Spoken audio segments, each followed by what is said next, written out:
আসসালামু আলাইকুম। আজকের এই ভিডিওতে আমি আপনাদেরকে দেখাবো কিভাবে শুধুমাত্র একটা অ্যাপস দিয়ে আপনার ওয়াইফাই পাসওয়ার্ড কিভাবে পরিবর্তন করতে পারেন, কে আপনার ওয়াইফাই চালাচ্ছে সেটা কিভাবে দেখবেন, এবং কাউকে যদি ব্লক করতে চান অথবা কাউকে যদি আনব্লক করতে চান সেটা কিভাবে করবেন।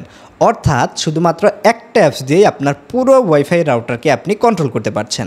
হ্যাঁ প্রিয় দর্শক, আজকের এই ভিডিওতে আমি আপনাদেরকে দেখাবো কিভাবে TP-Link টিথার অ্যাপ খুলতে হয় এবং কিভাবে TP-Link টিথার অ্যাপ আপনি ব্যবহার করতে পারবেন। এই TP-Link টিথার এই একটি অ্যাপসের মাধ্যমে আপনার পুরো রাউটারকে আপনি কন্ট্রোল করতে পারবেন খুব সহজে। তাই এই বিষয়টি জানতে ভিডিওটিকে না টেনে শেষ অবধি দেখুন, এবং আপনি যদি এখনও আমাদের চ্যানেলটিকে সাবস্ক্রাইব না করে থাকেন চ্যানেলটিকে সাবস্ক্রাইব করে পাশে বেল আইকন অন করে দিবেন। তো আমি রয়েছে আলমগীর আপনাদের সাথে, আপনারা দেখছেন দ্য অ্যাস্ট্রো টিউটর। চলুন আজকের ভিডিও শুরু করি।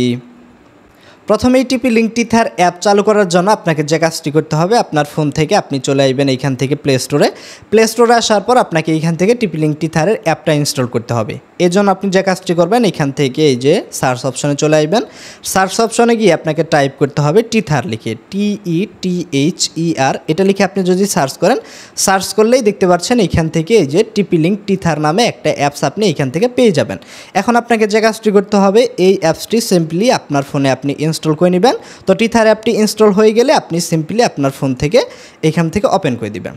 অ্যাপসটি ওপেন করে দিলেই দেখতে পারবেন আপনার সামনে এরকম ইন্টারফেস। কোনো প্রকার পারমিশন চাইলে আপনি দেখে অ্যালাউ করে দিতে পারেন। এরপরে আপনাকে এইখান থেকে দেখতে পারবেন এই দুইটা কনফার্ম করতে হবে। তো টার্মস অ্যান্ড কন্ডিশন আমরা এখান থেকে কনফার্ম করে দেখতে পাচ্ছেন এইখান থেকে যে কন্টিনিউ অপশন, সিম্পলি আমরা এখান থেকে কন্টিনিউ অপশনে ক্লিক করে দেবো। কন্টিনিউয়ে ক্লিক করার পর দেখতে পাচ্ছেন এইখান থেকে আপনার সামনে এরকম একটা ইন্টারফেস শো করবে। এখন এইখান থেকে সবার প্রথমে আপনার একটা আইডি তৈরি করে নিতে হবে। দেখতে পারবেন ক্রিয়েট এ TP-Link আইডি। এইখান থেকে আমরা যে কাজটি করব, জাস্ট এই অপশানে ক্লিক করে দিব। ক্লিক করে দেওয়ার পর নতুন একটা আইডি যেহেতু আমাদেরকে তৈরি করতে হবে, এই জন্য এই জায়গায় দেখতে পারবেন এই যে একটা ইমেইল অ্যাড্রেস আপনাকে দিয়ে দিতে হবে, অথবা আপনার যে কোনো একটা জিমেইল আইডি আপনি এখানে দিয়ে দেখতে পাচ্ছেন এখান থেকে এই যে নেক্সট অপশন। তো আমরা যে কাজটি করবো, এখান থেকে সিম্পলি নেক্সট অপশানে ক্লিক করে দিব। নেক্সটে ক্লিক করে দিলেই দেখতে পারবেন এখান থেকে একটা পাসওয়ার্ড সেট করতে হবে। তো আপনি যে কাজটি করবেন, এই আইডিটি তৈরি করার জন্য আপনি একটা স্ট্রং পাসওয়ার্ড এখান থেকে তৈরি করে নেবেন। তো দেখতে পাচ্ছেন এইখান থেকে আমরা নতুন একটা পাসওয়ার্ড সিম্পলি এখান থেকে তৈরি করে নিয়েছি। এরপর আমরা এখান থেকে সিম্পলি সাইন আপে ক্লিক করব। সাইন আপে ক্লিক করে দেওয়ার পর এখান থেকে আবার আমাদেরকে এটার চেকমার্ক দিয়ে এখান থেকে আমাদেরকে কনফার্ম করতে হবে। কনফার্মে ক্লিক করে দিলেই এই যে TP-Link আইডিটা আমরা তৈরি করার চেষ্টা করতেছি, এই জন্য আমাদের জিমেইলে একটা ভেরিফিকেশন ইমেইল পাঠানো হবে। এখন আমরা যে কাজটি করব, এটা অ্যাক্টিভেট করার জন্য আমরা এই যে এখান থেকে অ্যাক্টিভেট অ্যান্ড লগ ইন এই অপশানে সিম্পলি ক্লিক করে দেব। ক্লিক করে দিলেই দেখতে পারবেন আপনার যেই জিমেইলটা দিলেন সেই জিমেইলে TP-Link থেকে একটা ইমেইল চলে যাবে। এখন আমরা যে কাজটি করবো, এখান থেকে আমাদের ফোন থেকে চলে আসলাম আমরা জিমেইলে। তো জিমেইলে আসার পর দেখতে পাচ্ছেন এইখান থেকে TP-Link থেকে কিন্তু একটা ইমেইল চলে এসেছে। এখন আমরা যে কাজটি করবো, এই ইমেইলটা ওপেন করে এইখান থেকে দেখতে পারবেন ক্লিক টু ফিনিশ রেজিস্ট্রেশন একটা অপশন রয়েছে, জাস্ট এই অপশনে আপনি ক্লিক করে দিবেন। এখানে ক্লিক করে দিলেই দেখতে পারবেন এই যে অ্যাক্টিভেশন সাকসিডেড, এবং এইখান থেকে আমাদেরকে কংগ্রাচুলেশন জানাচ্ছে। এখন আমাদের আইডিটা যেহেতু তৈরি হয়ে গেছে, আমরা যে কাজটি করব, এখান থেকে সিম্পলি আবার আমাদেরকে এই যে TP-Link টিথার অ্যাপে চলে আসতে হবে। তো আমরা এখান থেকে TP-Link টিথার অ্যাপে চলে আসলাম। ইমেইল এবং আমাদের পাসওয়ার্ডটা যেটা তৈরি করে নিয়েছিলাম সেটা দিয়ে লগ ইন অপশানে প্রেস করলেই দেখতে পারবেন এখান থেকে আইডিটা লগ ইন হয়ে যাবে। এখন আমরা যে কাজটি করব, এই যে এখান থেকে যে মেবি লেটার ফিঙ্গারপ্রিন্ট আমাদের অ্যাড করার দরকার নেই। দেখতে পাচ্ছেন ওয়াইফাই যদি আপনার ফোনের সাথে কানেক্টেড থাকে, ওয়াইফাই কানেক্টেড থাকলেই প্রথমেই দেখতে পারবেন আপনার রাউটারটা এখান থেকে শো করবে। তো আমাদের যেহেতু TP-Link রাউটার, এখান থেকে অবশ্যই আমাদের TP-Link রাউটারটা শো করবে ওয়াইফাই কানেক্টেড থাকলে। এখন আমরা যে কাজটি করবো, জাস্ট এই অপশানে ক্লিক করে দেবো। রাউটারের উপরে ক্লিক করলেই দেখতে পারবেন এখান থেকে এন্টার লগ ইন পাসওয়ার্ড। এই জায়গায় আপনাকে যে কাজটি করতে হবে, আপনার অ্যাডমিন প্যানেলের যে পাসওয়ার্ডটা রয়েছে, অর্থাৎ আপনার রাউটারটি সবার প্রথমে যে আপনি সেট আপ করেছিলেন, তখন আপনার অ্যাডমিন প্যানেলের যে পাসওয়ার্ডটা দেওয়া হয়েছিল সেই পাসওয়ার্ডটা এখানে দিতে হবে। দিয়ে আপনি এখান থেকে সিম্পলি লগ ইনে প্রেস করে দিবেন। লগ ইনে প্রেস করলেই দেখতে পারবেন এখান থেকে আমাদের যে রাউটারের ইন্টারফেস সেটা কিন্তু এখান থেকে চলে আসবে। এখন দেখেন এইখান থেকে প্রথমে আমাদেরকে দেখাচ্ছে ওয়ার্কিং ওয়েল, অর্থাৎ আমাদের রাউটারটা ঠিকঠাক মতো পারফর্ম করতেছে।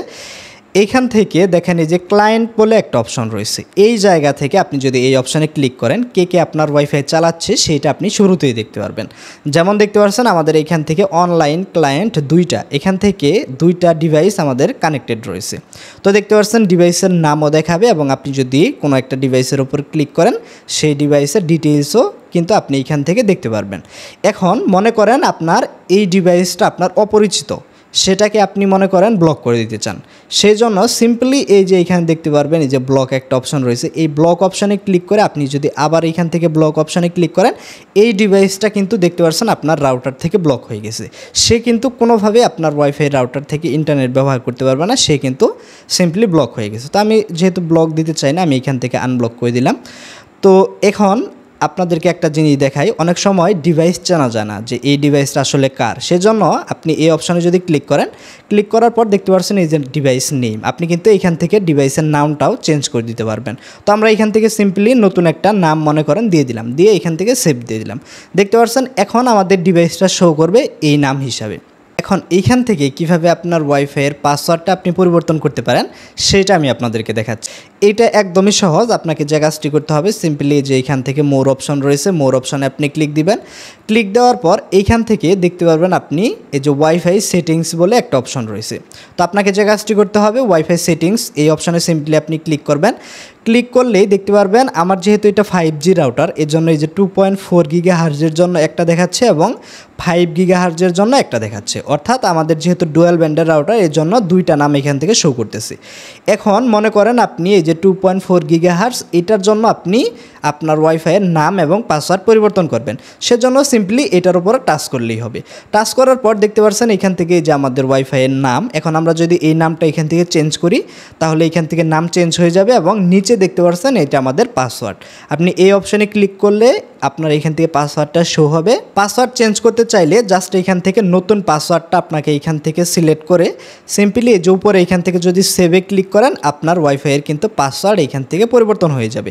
ঠিক একইভাবে আপনি মনে করেন এখান থেকে এই যে 5 গিগাহার্জ এটার জন্য যদি চেঞ্জ করতে চান ঠিক একই সিস্টেমে এই অপশানে ক্লিক করবেন। এখান থেকে দেখতে পারবেন এই যে নাম যেটা রয়েছে নামও পরিবর্তন করতে পারবেন এবং এখান থেকে পাসওয়ার্ড রয়েছে পাসওয়ার্ডও কিন্তু পরিবর্তন করতে পারবেন। তো আমার পাসওয়ার্ড জাস্ট পরিবর্তন করার দরকার নেই, জাস্ট আপনাদেরকে প্রসেসটা দেখিয়ে দিলাম। এরপরে এইখান থেকে দেখতে পারবেন আরও অপশন রয়েছে, এই অপশনগুলো আপনারা একটা একটা করে জাস্ট এখান থেকে আপনারা ক্লিক করে আপনারা দেখতে পারবেন। যেমন এখান থেকে যে সিস্টেম অপশনে যদি চলে যায়, সিস্টেম অপশন থেকে কিন্তু এই যে রাউটার রিবুট করার অপশন রয়েছে।